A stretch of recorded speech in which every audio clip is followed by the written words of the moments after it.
Hello everyone, welcome to KV teachers guild.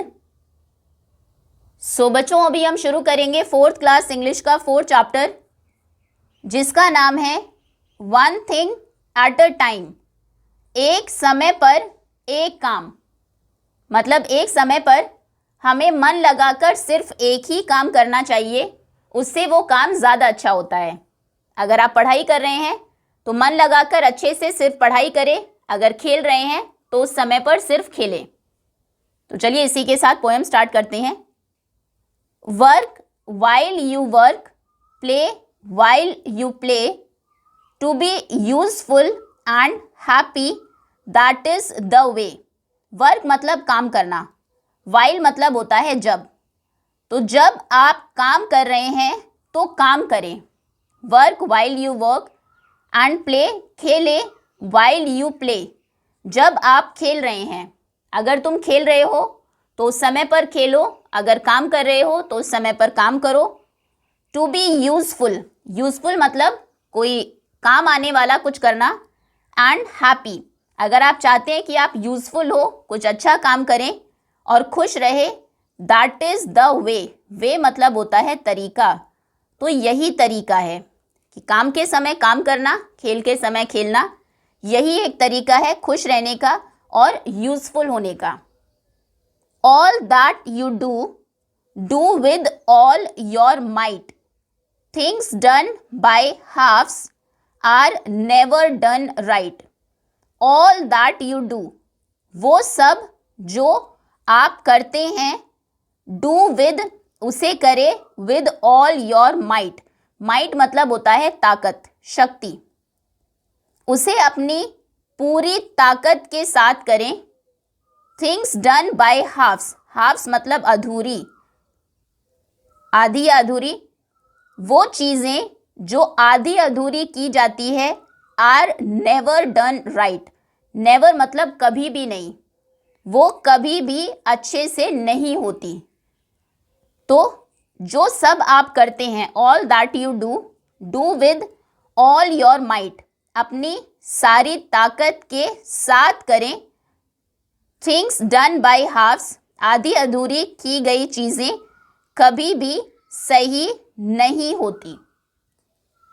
One thing at a time, वही जो आपकी poem का नाम है।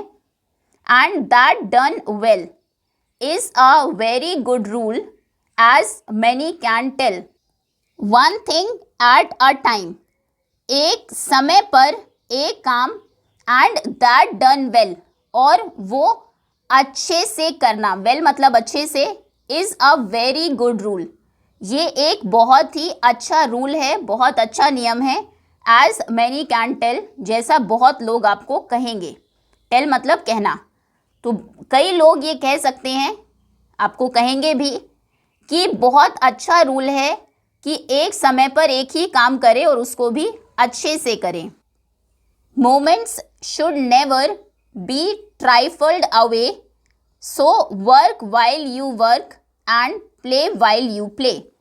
Moments जो हमारे कुछ पल है, हमारा समय है, should never, वो कभी भी नहीं होना चाहिए। क्या? be trifled away. trifled मतलब होता है बेकार समय बिताना, बेकार में बिताना या खेल खेल में गंवाना। समय को, मोमेंट्स को कभी भी बेकार में नहीं बिताना चाहिए। So work while you work, तो इसीलिए जब आप काम कर रहे हैं तो वर्क काम करिए। And play while you play, while you play, जब आप खेल रहे हैं तो खेलिए। ओके, एक बार फिर से पूरी पोएम एक साथ पढ़ लेते हैं। Work while you work, play while you play, to be useful and happy, that is the way. All that you do with all your might. Things done by halves are never done right. One thing at a time, and that done well, is a very good rule, as many can tell. Moments should never be trifled away, so work while you work and play while you play. चलिए अभी question answers पर आते हैं। Let us think. So why is it important to focus on doing one thing at a time. एक समय पर एक ही चीज़ पर फोकस करना, एक ही काम पर ध्यान देना इम्पॉर्टेंट क्यों है? क्योंकि उससे वो काम ज़्यादा अच्छे से होता है। आंसर आप लिखेंगे, इट इज़ इम्पॉर्टेंट, ये क्वेश्चन से ले लेंगे, it is important to focus on doing one thing at a time because एक टाइम पर एक काम करना ही ज़रूरी है, क्योंकि it helps us do our work well. ये हमारी हेल्प करता है हमारे काम को अच्छे से करने में एंड बी हैप्पी, और हमें खुश रखने में। Next is make a list of words that rhyme in the poem one thing at a time. One thing at a time इस पोएम में उन वर्ड्स की लिस्ट बनाइए जो राइम करते हैं। तो देखिए, सबसे पहले यहाँ पर प्ले के साथ राइम करता है वे, प्ले वे। माइट के साथ राइम करता है right, might right. Well, tell, ये राइमिंग वर्ड्स हैं। उसके बाद अवे और प्ले, तो प्ले के साथ अवे भी राइम करता है। Okay, next is how do you feel, आप कैसा महसूस करते हैं आफ्टर फिनिशिंग अ टास्क, एक काम को ख़त्म करने के बाद, that you have done well, जिस काम को आपने अच्छे से किया है। किसी काम को अच्छे से ख़त्म करने के बाद आप कैसा फील करते हैं? तो आप लिखेंगे आई फील हैप्पी, मैं हैप्पी फील करता हूँ या प्राउड फील करता हूँ। जैसा भी आप फील करते हैं वो यहाँ पर लिखना है। After finishing a task that I have done well, जो काम मैंने अच्छे से किया है उसे फिनिश करने के बाद, ख़त्म करने के बाद मैं खुश होता हूँ, हैप्पी फील करता हूँ। Next is what are some of the things you do every day, वो कौन सी चीज़ें हैं जो आप रोज़ करते हैं that help you stay calm and focused, जिससे आप काम रहते हैं, शांत रहते हैं और फोकस्ड रहते हैं। तो इसमें भी आप अलग आंसर लिख सकते हैं, जो भी आप करते हैं वो लिखेंगे। आई रीड बुक्स, आप बुक्स पढ़ते हैं या स्टोरी बुक्स पढ़ते हैं वो लिख सकते हैं। आई गो फॉर मॉर्निंग वॉक, मैं मॉर्निंग वॉक के लिए जाता हूँ। आई do my homework on time, time पर जब आप अपना होमवर्क ख़त्म कर लेते हैं तो आप काम रहते हैं स्कूल में, आपको टेंशन नहीं होती। I play with my friends, और फोकस्ड रहने के लिए काम और हैप्पी रहने के लिए मैं अपने फ्रेंड्स के साथ खेलता हूँ, बुक्स पढ़ता हूँ, मॉर्निंग वॉक के लिए जाता हूँ, टाइम पर अपना होमवर्क फिनिश करता हूँ और दोस्तों के साथ खेलता हूँ। नेक्स्ट थिंक एंड डिस्कस में भी एक क्वेश्चन है, what do you like doing in your free time, आप फ्री टाइम में क्या करना पसंद करते हैं? जो भी आप करते हैं वो लिखेंगे। आप लिखेंगे आई लाइक, उसके बाद ड्राइंग पिक्चर्स, आप बच्चे जनरली पिक्चर्स ड्रॉ करते हैं, एंड रीडिंग स्टोरी बुक्स, मैं स्टोरी बुक्स पढ़ना और पिक्चर्स ड्रॉ करना पसंद करता हूँ। ओके, ये आपके क्वेश्चन आंसर्स हैं। नाउ लेट अस लर्न, अब हम कुछ सीखते हैं। Match the words with their meanings, यहाँ पर वर्ड्स गिवन है, उनकी मैचिंग आपको करनी है उनके मीनिंग से। वर्ड्स हैं माइट, यूजफुल, मोमेंट्स। मीनिंग्स हैं हेल्पफुल और बेनिफिशियल, जो आपके काम का हो। शॉर्ट पीरियड ऑफ टाइम, छोटा सा एक पल। स्ट्रेंथ और पावर, ताकत या फिर शक्ति। तो सबसे पहले माइट, माइट मतलब होता है, चैप्टर में भी हमने देखा, स्ट्रेंथ और पावर। नेक्स्ट इज यूजफुल, मतलब हेल्पफुल, काम की कोई चीज़, और बेनिफिशियल, जिससे आपको बेनिफिट हो, फ़ायदा हो, वो आपके लिए यूजफुल है। मोमेंट्स मतलब शॉर्ट पीरियड ऑफ टाइम, छोटा सा समय, थोड़ा सा समय, उसे कहते हैं एक moment. Okay, now use the words and frame meaningful sentences. अब इन वर्ड्स को यूज करिए। माइट, माइट जिसका मतलब होता है स्ट्रेंथ और पावर, तो आप लिख सकते हैं that the elephant has great might, elephant में बहुत ताकत होती है। या फिर कि we should do our work with all our might, हमें अपनी पूरी ताकत के साथ अपना काम करना चाहिए। कोई भी सेंटेंस तो कुछ भी आप फ्रेम कर सकते हैं। एलिफेंट हैज़ ग्रेट माइट, या फिर दी एंट, ज़रूरी नहीं एलिफेंट का ही आप लिखें, एंट जो है दो स्मॉल, हालांकि छोटी है, but works with all it's might, पूरी अपनी माइट, अपनी ताकत के साथ काम करती है। ओके, दूसरा ही लिखते हैं सेंटेंस, आप ये लिखिए, ये ज़्यादा अच्छा है। दैट वी शुड डू, हमें अपना काम करना चाहिए, our work with all our might, अपनी पूरी ताकत के साथ, our might. Okay, now useful, useful मतलब वो चीज़ें जो हमारे लिए हेल्पफुल है या फिर बेनिफिशियल है, जैसे कि आपकी बुक्स, तो आप लिख सकते हैं books are books are very useful, books हमारे लिए बहुत यूज़फुल है। टू लर्न न्यू थिंग्स, नई चीज़ें सीखने के लिए, new things. Okay, next is moments. Moment मतलब छोटे छोटे पल, शॉर्ट पीरियड ऑफ टाइम। तो मोमेंट्स के लिए आप लिख सकते हैं I enjoyed the happy moments with my family. मैं जो हैप्पी मोमेंट्स होता हूँ वो होते हैं उन्हें अपनी फैमिली के साथ, या फ्रेंड्स भी लिख सकते हैं, अपने फ्रेंड्स के साथ एंजॉय करता हूँ। So I enjoyed happy moments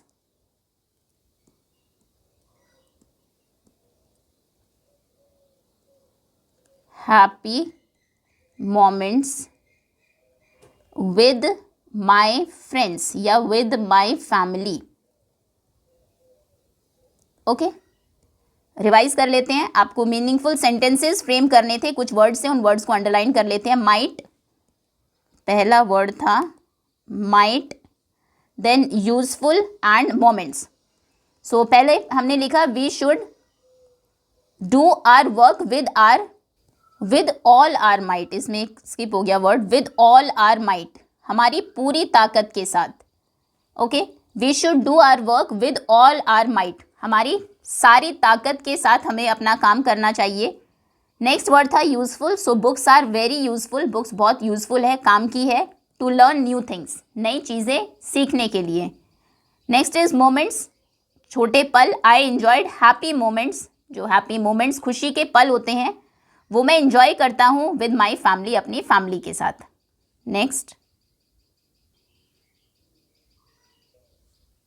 next is let us speak. अब स्पीकिंग की एक्टिविटी है। Describe what everyone is doing in the picture, इस पिक्चर में सभी क्या कर रहे हैं वो आपको डिस्क्राइब करना है। अब जो सेंटेंसेस आप बोलेंगे वो किस तरह से फ्रेम करेंगे। Two girls are going to school, पहले आप लिखेंगे कौन, फिर इज या आर यूज करेंगे, देन डूइंग व्हाट, वो क्या कर रहे हैं। A women is typing on a computer, ये देखिए two girls are going to school, ये दो गर्ल्स हैं जो स्कूल जा रही हैं। Then one women is typing on a computer, one women, then is आया, उसके बाद टाइपिंग ऑन अ कंप्यूटर, कौन कर रहा है, देन इज और आर, एंड देन एक्शन, जो वो काम कर रहे हैं वो आप लिखेंगे। Using the above sentence structure, यही सेंटेंस स्ट्रक्चर आपको यूज करना है। सेंटेंसेज आप खुद के क्रिएट करेंगे। Right at least 7 sentences in your notebook, और आप अपनी नोटबुक में कम से कम 7 सेंटेंसेज लिखेंगे। देखिए, पहले देख लेते हैं कर क्या रहे हैं, उसके बाद हम लिख लेंगे इनको। यहाँ से अगर हम स्टार्ट करें, देन ये कृष्णा जी लग रहे हैं, हाँ बिल्कुल। अब बॉय भी आप लिख सकते हैं जो फ्लूट प्ले कर रहे हैं, लेकिन ये कृष्णा जी है, आप लिखेंगे Krishna ji is playing flute. Krishna ji flute play कर रहे हैं, कहाँ पर, on a tree branch. On a tree branch आप छोड़ भी सकते हैं, लिखिए Krishna ji is playing flute. उसके बाद नीचे आते हैं, a girl is playing stapu, एक गर्ल है जो स्टापू खेल रही है। Then a girl is typing on the computer या वर्किंग ऑन अ कंप्यूटर, जो भी आप लिखना चाहे। उसके बाद a girl is looking at the rainbow, एक गर्ल है जो रेनबो को देख रही है। Then there is another girl, a women, या फिर आप लिख सकते हैं a women is looking at the sky, वो आसमान को देख रही है, विद अ टेलीस्कोप, एक टेलीस्कोप के साथ। Then a joker is playing some tricks, ये जोकर है, कुछ ट्रिक्स प्ले कर रहा है बॉल्स के साथ। अ मैन इज, एक ये आदमी है, he is pulling the camel cart, ये कैमल कार्ट को पुल कर रहा है। उसके बाद नीचे one girl and a boy, they are playing arm wrestling, ये आर्म रेसलिंग कर रहे हैं। उसके बाद one girl is on the wheelchair, एक लड़की है जो व्हील चेयर पर है, वो भी ऊपर कुछ देख ही रहे हैं। Then there is a girl, one girl is offering a book, ये उन्हें एक बुक ऑफर कर रही है, बुक दे रही है। One girl is climbing on the ladder, एक लड़की है जो लैडर के सीढ़ी के ऊपर चढ़ रही है। वन गर्ल इज स्विंगिंग, एक ये लड़की है जो स्विंग कर रही है, झूल रही है on a swing. Then one girl is hiding behind the tree, एक लड़की है जो पेड़ के पीछे छिप रही है। एंड ये क्या डांस कर रही है, two girls are dancing. Okay, इस तरह से ये सेंटेंसेस आप लिखेंगे। चलिए अब लिखते हैं। देखिए ये कुछ 16 सेंटेंसेस हमने लिखे हैं, इनमें से कोई भी 7 आप अपनी नोटबुक में लिख लेंगे। Krishna ji is playing the flute, one girl is playing stapu, one girl is looking at the rainbow, a women is working on a computer, a women is using a telescope, a man is pulling a camel cart, a women is climbing the ladder, one girl and one boy are arm wrestling. यहाँ पर ये playing a flute, then स्टापू खेलना, rainbow को देखना हमने देख लिया, जो कैमल कार्ट है उसको पुल करना, टेलीस्कोप को यूज़ करना, उसके बाद लैडर को क्लाइंब करना, देन आर्म रेसलिंग करना, अ joker is doing tricks, one girl is offering a book, this girl, one girl is sitting in a wheel chair, one girl is holding the ladder, ये लड़की ने देखिए ladder को hold किया है, one girl is swinging, ये swing कर रही है, one girl is hiding behind a tree, ये है जो पेड़ के पीछे छिपी है, टू गर्ल्स आर डांसिंग, ये 2 गर्ल्स हैं जो डांस कर रही है, one girl is flying a kite, ये बाद में देखा हमने, ये यहाँ पर देयर इज अ गर्ल जो काइट फ्लाई कर रही है, ये देखिए ये पतंग उड़ा रही है। ओके, तो इस तरह से कौन क्या कर रहा है उनको आपको सेंटेंसेस में लिखना है, और फिर कोई 7 सेंटेंसेस आप अपनी नोटबुक में भी लिखेंगे। Now let us listen. अब लिसनिंग एक्टिविटी है, read aloud the following lines, इन लाइन्स को ध्यान से पढ़िए।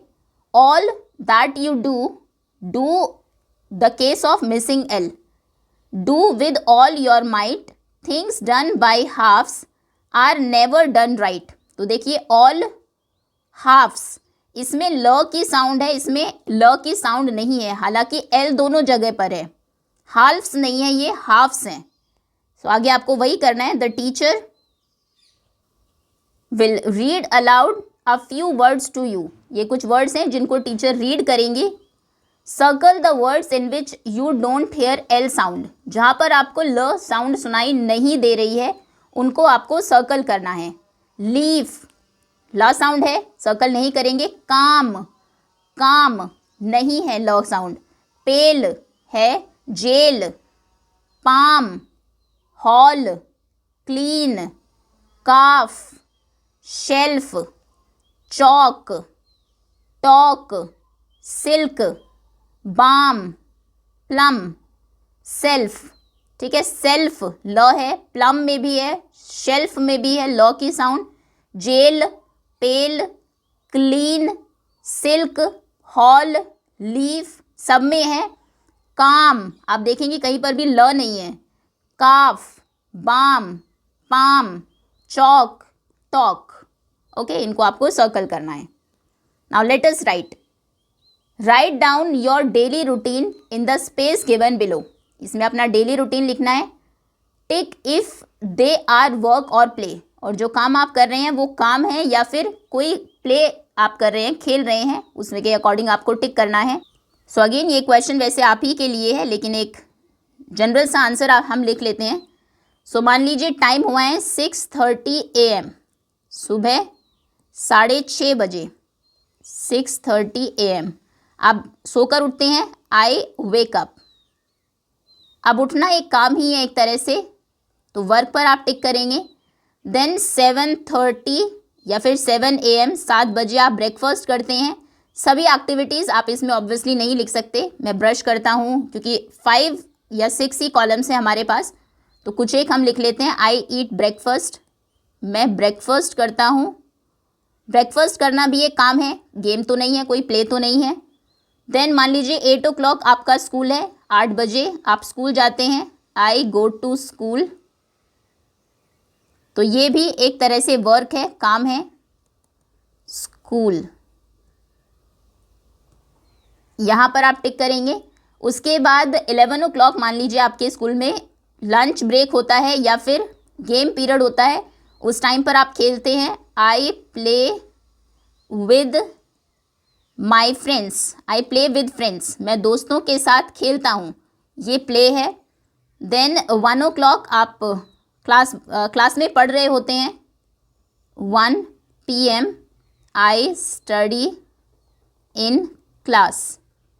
ओके, ये भी एक तरह से काम है, वर्क है। फिर 4 बजे आप घर पर आने के बाद 4 बजे घर पर खेलते हैं। 4 PM I play at home.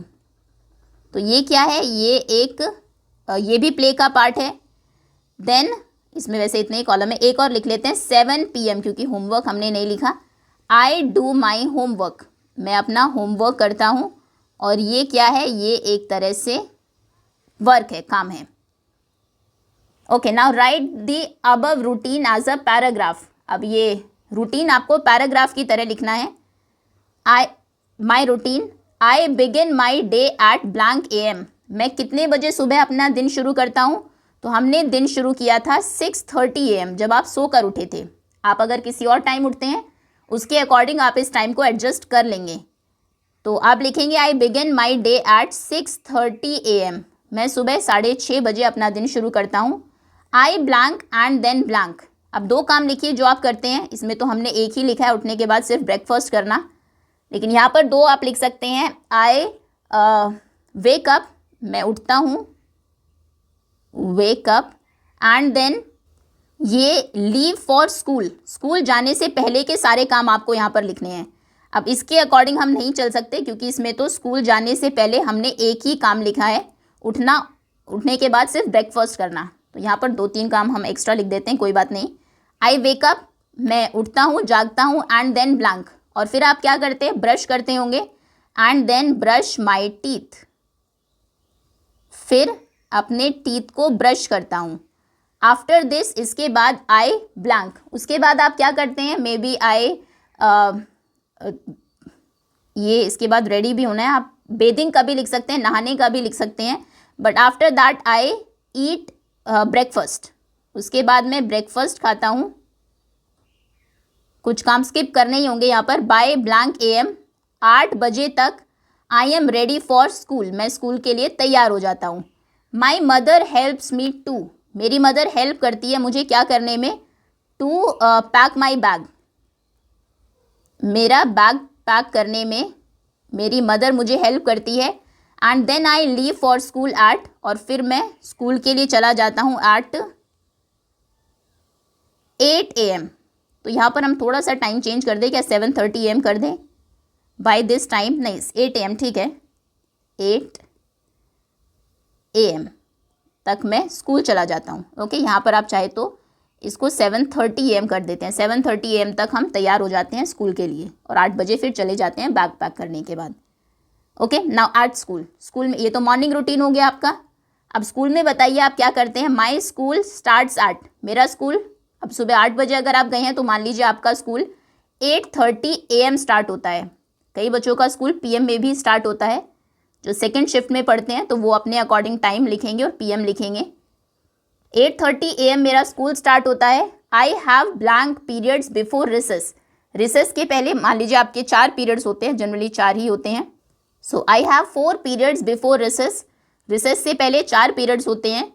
When the time on the big clock reads, जब जो बिग क्लॉक है उस पर क्या टाइम होता है कि स्टूडेंट्स प्ले ग्राउंड जाते हैं। प्ले ग्राउंड जाने का टाइम हमने यहाँ पर लिखा था, जब आप खेलते हैं फ्रेंड्स के साथ, 11 AM।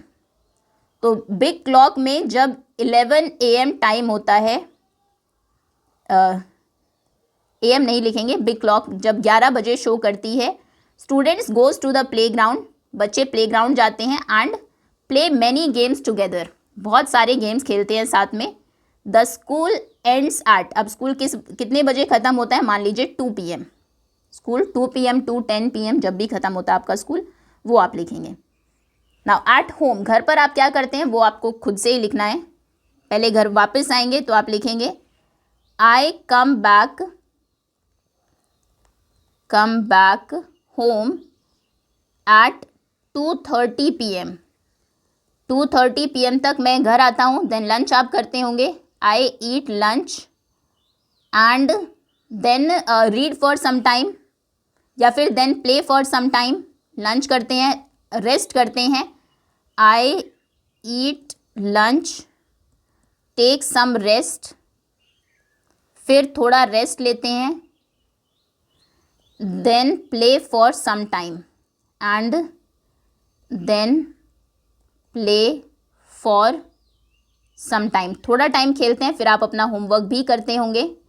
Then I do my homework, फिर मैं अपना होमवर्क करता हूँ. देन डिनर करते होंगे and eat dinner. And then I go to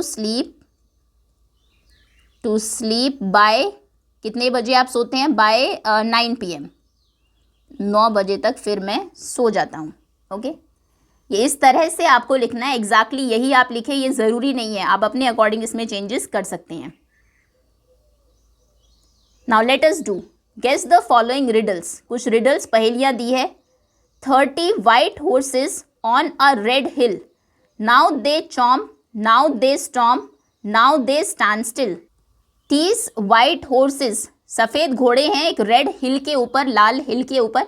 इसका पहले आंसर देखते हैं, उसके बाद मीनिंग समझेंगे. आंसर है हमारे टीथ, दांत. अब टीथ कैसे हैं आप देखेंगे. जो टीथ होते हैं जनरली एडल्ट्स में वो 28 to 32 के बीच में होते हैं. 32 हम बोलते हैं, सब में 32 नहीं होते. तो 30 लगभग वाइट हॉर्सेस हैं, सफ़ेद हमारे दांत हैं. रेड हिल, हमारे जो गम्स हैं आप देखेंगे वो रेड है, उनके ऊपर. नाउ दे चॉम्प, चॉम्प मतलब कभी वो बाइट करते हैं. नाउ दे स्टॉम्प, स्टॉम्प मतलब च्यू करते हैं, चबाते हैं. कभी काटते हैं, कभी चबाते हैं. नाउ दे स्टैंड स्टिल, और जब हम खाना ख़त्म कर देते हैं, हम कुछ खा नहीं रहे होते, तो वो स्टैंड स्टिल मतलब रुक जाते हैं, आराम से खड़े रहते हैं. सिर्फ हॉर्सेस के लिए कहा गया खड़े रहना, मतलब दांत कुछ नहीं करते उस टाइम पर. ओके, तो 32 white horses on a red hill, हमारे रेड गम्स के ऊपर. Now they chomp, now they bite, now they stomp, now they chew, and now they stand still. Now they are doing nothing when we are not eating. Next, tall lady in a white frock with a yellow face and a red nose. The larger she stands, the shorter she grows. So tall lady इस तरह की एक लंबी lady है. White frock उसने पहना है, yellow face है, रेड नोज है. द लॉन्गर शी स्टैंड, जितनी वो लंबी होती है, द शॉर्टर शी ग्रोज, उतनी ही वो छोटी होती रहती है. तो अब देखिए ये इसका आंसर है कैंडल. कैंडल, मोमबत्ती आप सभी ने देखी होगी. टॉल लेडी है, वाइट फ्रॉक, वाइट होती है कैंडल. ये देख लेते हैं. देखिए ये है कैंडल, आप देखेंगे बिल्कुल टॉल, सीधी खड़ी है. वाइट फ्रॉक, आप ये देखें, अगर जो वैक्स होता है, मोम होता है, वो वाइट कलर का होता है. येलो फेस, आप देखेंगे ये जो इसकी फ्लेम है, जो एक सेकेंड, ये है, ये येलो कलर की है, तो फेस ये इसका येलो है. एंड अ रेड नोज, ये रेड नोज है बिल्कुल बीच में, जैसे फेस के बीच में आपका नोज है, ऐसे ही येलो फ्लेम के अंदर ये रेड फ्लेम आपको दिखाई देगी. द लॉन्गर शी स्टैंड्स, अब जितनी ये इसका फेस जितना ज़्यादा बड़ा होगा, मतलब जितनी ज़्यादा ये जलती रहेगी, जितने अच्छे से वो जलेगी, उतनी जल्दी आप क्या देखेंगे, वो उतनी छोटी होती जाएगी, क्योंकि वैक्स जो मोम होता है वो पिघलता रहता है. ओके, ये समझ में आ गया होगा आपको. नेक्स्ट है hard and brown outside, soft and white inside, who am I. बाहर से वो हार्ड है, ब्राउन कलर का है, लेकिन अंदर से वाइट है और सॉफ्ट है. ये है कोकोनट, नारियल. आप सभी ने देखा होगा, बाहर से ब्राउन कलर का होता है, बहुत हार्ड शेल होता है उसका, अंदर से वाइट होता है और बहुत सॉफ्ट होता है खाने में. तो ये एक फ्रूट है coconut. Use the space to draw activities that you enjoy doing in holidays. छुट्टियों में आप क्या क्या एक्टिविटीज़ करते हैं, उनकी पिक्चर्स आपको यहाँ पर ड्रॉ करनी है. आप पिक्चर्स पेस्ट भी कर सकते हैं पुराने न्यूज़पेपर्स या फिर मैगजीन से. That's all. कुछ पिक्चर्स अभी देख लेते हैं, उसके बाद ये चैप्टर ओवर हो जाएगा. सो समर हॉलीडेज़ में हम आइसक्रीम्स खाते हैं, गांव जाते हैं घूमने के लिए, देन अपने फ्रेंड्स के साथ खेलते हैं, या फिर बीचेस पर जाते हैं, माउंटेन्स पर जाते हैं. जो भी एक्टिविटीज़ आप समर में करते हैं उनकी एक ड्राइंग आपको ये जो स्पेस दिया है आपकी बुक में, इसमें बनानी है. Okay, that's all students. इसी के साथ चैप्टर ओवर होता है. होपफुली बहुत अच्छे से आपको समझ में आ गया होगा. Thank you so much for watching.